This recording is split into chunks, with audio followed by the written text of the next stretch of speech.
नमस्ते। आप सबों के सामने मैं अपनी बात रखने से पहले मैं अपने परिचय देना चाहूँगी। मेरा नाम अनामिका कुमारी है, मैं गढ़ारा की रहने वाली हूँ।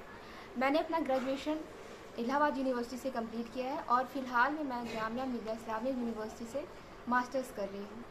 तो मेरा आप सबों के सामने उपस्थित होने का एक ही कारण है और वो क्या कारण है उसके बारे में मैं आगे आप लोगों से बात करने वाली हूँ। सबसे पहले मैं आप लोगों से पूछना चाहती हूँ कि अगर आप देखें तो पिछले कई दिनों से तापमान लगातार वृद्धि करते जा रहा है और इससे कई सारी समस्याएं भी उत्पन्न हो रही हैं।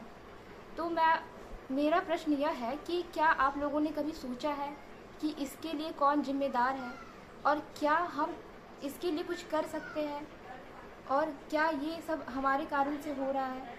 तो मैं पूछना चाहूँगी आप लोगों से कि क्या आप लोगों ने कभी इस पर विचार किया है या नहीं। तो अगर देखिए तापमान जो लगातार बढ़ता जा रहा है तो उसके बहुत सारे नुकसान आपको झेलने पड़ रहे हैं और ये कोई देखने या सोचने वाली बात नहीं है, ये अनुभव करने की चीज़ है और इसे आप हमेशा अनुभव कर रहे हैं, अपने हर जीवन में हर दिन इसको अनुभव कर रहे हैं। तो इसका क्या कारण है, सबसे पहले तो यही आता है, एक प्रश्न आता है कि क्या कारण है और इससे क्या क्या परेशानियां हमें झेलना पड़ रहा है। तो अगर आप देखें, हम शुरुआत करते हैं अपने दिनचर्या से। जब आप सुबह सुबह उठेंगे तो बहुत चिड़चिड़ापन आप में एकदम लगेगा, जैसे बहुत ज़्यादा टेम्परेचर हो गया है, आपका शरीर सही तरीके से वर्क नहीं कर पाएगा। तो आप सोचेंगे कि पहले जा कर के नहा धो लें आराम से, उसके बाद से शरीर का तापमान कुछ सही हो जाएगा। जैसे आप सुबह जाएंगे नहाने के लिए, नहा लेंगे, लेकिन आपके शरीर का तापमान उसी टाइम तक केवल वो थोड़ा कम हो जाता है। जैसे ही थोड़ी देर के बाद आप जाएंगे, फिर से तापमान आपके शरीर का बढ़ने लगता है और वो जो नहा के आते हैं आप या फिर कुछ भी कर लें, वो थोड़ी देर के लिए रह पाता है। उसके बाद से जब गर्मी बहुत ज़्यादा होती है तो देखेंगे कि आप खाना खाने में भी सही तरीके से सक्षम नहीं हो पाते हैं।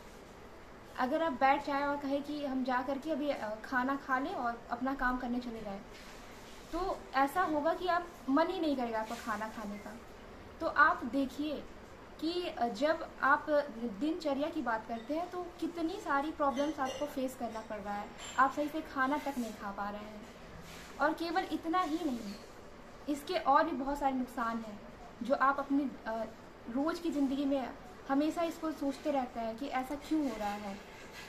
अभी आप अगर देखिए तो हर जगह आप एक घर छोड़ करके दूसरे घर में जाइए, बहुत सारी बीमारियाँ, डायबिटीज़ अभी सबसे ज़्यादा फैला हुआ है। डायबिटीज़, कैंसर, हृदय संबंधी रोग, फेफड़ों से संबंधित रोग, बीपी, ये सारी समस्याएं आपको फेस करना पड़ रहा है। अभी देखिए त्वचा संबंधी रोग इतना फैल चुका है कि अगर आप इस पर नियंत्रण भी करना चाह रहे हैं तो वो हो नहीं पा रहा है। थोड़ी आप दवाई खा रहे हैं, उसका थोड़ी देर के लिए असर होता है, फिर से वही हो जाता है। तो इसके लिए क्या जिम्मेदार है? जैसे जैसे तापमान बढ़ता जा रहा है, अगर आप डायबिटीज़ की बात करें, जैसे जैसे तापमान बढ़ता जा रहा है डायबिटीज़ के केसेस बढ़ते जा रहे हैं। क्या कारण है इसके पीछे? जैसे तापमान बढ़ता है आपके शरीर का तापमान ज़्यादा होते जाता है और पसीना बहुत ज़्यादा निकलने की वजह से आपके शरीर में पानी की मात्रा कम हो जाती है, डिहाइड्रेशन। और डिहाइड्रेशन से आपके शरीर में ग्लूकोज की मात्रा बढ़ती है और जैसे ही ग्लूकोज की मात्रा बढ़ी, वही तो डायबिटीज़ के लिए जिम्मेदार है। तो इस तरह से डायबिटीज़ आप में फैल रहा है जैसे जैसे तापमान बढ़ता जा रहा है। और भी मैंने आपको कई बीमारियां बताई हैं, उनका भी कारण यही है, तापमान में वृद्धि, प्रदूषण, यही सब कारण है।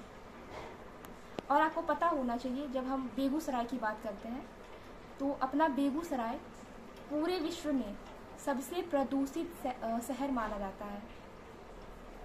तो जब हम स्थानीय किसी स्थान की बात करते हैं, किसी एक प्रॉपर स्थान की बात करते हैं और उसके प्रदूषण की जब हम बात कर रहे हैं तो उसके लिए कहीं दूसरे जगह के लोग जिम्मेदार नहीं हैं। इसके लिए जो वहाँ के लोकल्स हैं, बेगूसराय में जो रहने वाले जितने भी नागरिक हैं, वो सभी इसके लिए जिम्मेदार हैं।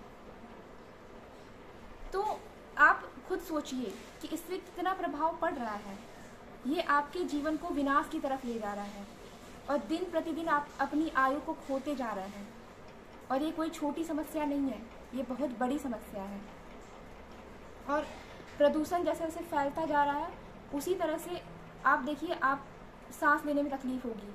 अगर आप इस पर रोक नहीं लगाते हैं तो ऐसा होगा कि आपके शरीर के पीछे एक ऑक्सीजन का सिलेंडर होगा और आपके नाक में एक ऑक्सीजन का मास्क लगा होगा। और ये ज़्यादा दिन की बात नहीं है। आपको पता होना चाहिए कि यूएन क्लाइमेट चीफ ने एक रिपोर्ट जारी किया है और उसमें उन्होंने साफ साफ लिखा है कि अगर 2 साल के अंदर इस पर नियंत्रण नहीं किया गया तो हो सकता है आने वाले दिनों में हमारा जीवन रहे ही ना पृथ्वी पर, ये पृथ्वी हमारे रहने लायक रहे ही ना। तो क्या आप चाहते हैं कि आपका जीवन केवल 2 साल के लिए हो, केवल आपकी आयु 2 साल और है? अभी मैं आप लोगों से एक प्रश्न पूछना चाहती हूँ, जितने भी वरिष्ठ लोग देख रहे होंगे, आप जो भी करते हैं किस चीज़ के लिए करते हैं? आप अपने जीवन को बेहतर बनाने के लिए, कि सुविधाएं हमारे जीवन में जितनी सुविधाएं हो सके। तो आप सभी चीज़ कर रहे हैं किसके लिए? अपने जीवन के लिए, अपने बच्चों के लिए, अपने आगे वाले जनरेशन के लिए। लेकिन सोचिए, जिस चीज़ के लिए आप कर रहे हैं वही नहीं रहेगा, आपका जीवन ही नहीं रहेगा, तो फिर वो सारी चीज़ें किस काम की? और ऐसा नहीं है कि इस चीज़ से हम अवगत नहीं हैं, सभी लोगों को पता है इस चीज़ के बारे में, सभी लोग इसको महसूस कर रहे हैं, सभी लोग इसके बारे में चर्चा भी करते हैं कि बहुत गर्मी हो रही है, तापमान बहुत बढ़ रहा है, अरे हमने समाचार में ये देखा, ये पढ़ा। तो केवल देखने से या केवल पढ़ने से, केवल सुनने से कुछ नहीं होता है जब तक आप इसके लिए उपाय नहीं करेंगे, क्योंकि ये किसी और की जिम्मेदारी नहीं है और ना ही इसके लिए कोई कुछ कर सकता है। कर सकते हैं तो केवल आप, और एक के करने से कुछ नहीं होता है। जब हर एक इंसान जागरूक हो इसके प्रति और हर एक इंसान इसके लिए प्रयास करे, तभी इसको परिवर्तित किया जा सकता है। और आप क्यों नहीं प्रयास कर रहे हैं? ये ऐसा नहीं है कि हम दूसरे के लिए प्रयास कर रहे हैं, आप खुद के लिए प्रयास कर रहे हैं। आप खुद का जीवन बचा रहे हैं, अपने बच्चों का जीवन बचा रहे हैं, अपने संबंधियों का जीवन बचा रहे हैं। आप अगर देखें, हम क्या करते हैं, जितने भी कृषक लोग बात मेरी सुन रहे होंगे, मैं उनसे पूछना चाहती हूँ कि अभी देखिए, आप अपने खेतों में यूज़ करते हैं, बहुत तरह के रासायनिक उर्वरक यूज़ करते हैं, यूरिया वगैरह।